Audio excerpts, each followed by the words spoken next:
The bell jar is set in 1953, and it was written in 1962. So it has the flaws of its era. There's racial prejudice. There's other types of prejudice. When she describes herself as looking sick, she compares herself to a Chinese woman or an Indian. She refers to a beautiful, glamorous, sophisticated friend of hers as looking like a, quote, bleached blonde negress, unquote. And she refers to that little monkey-faced pope. Okay, again, these flaws are there because apparently Sylvia Plath, like most people of her age, had quite a few prejudices.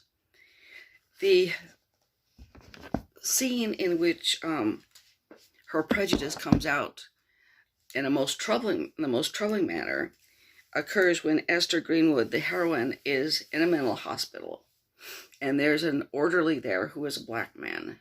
Okay, and she says, when she calls him the Negro, and says the Negro kept grinning and chuckling in a silly way.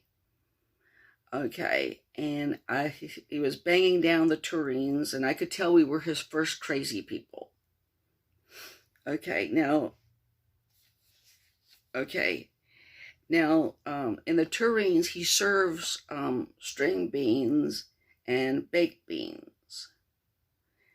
And, here she describes him as the Negro widened his eyes in mock wonder. He glanced around. Then he made an insolent bow. "Miss Mucky Muck," he said under his breath. Okay.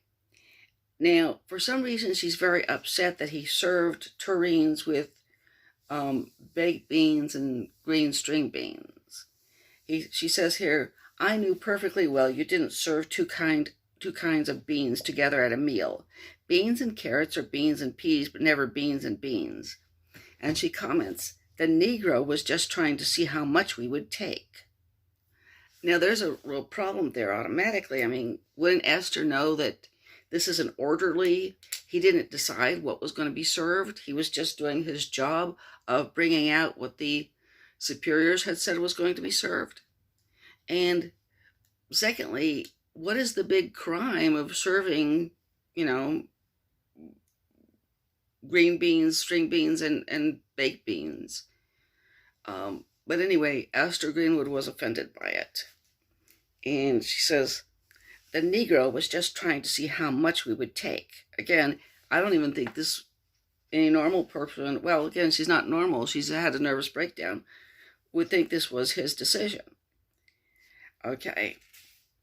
Then she goes behind this black orderly, and I drew my foot back and gave him a sharp, hard kick on the calf of the leg.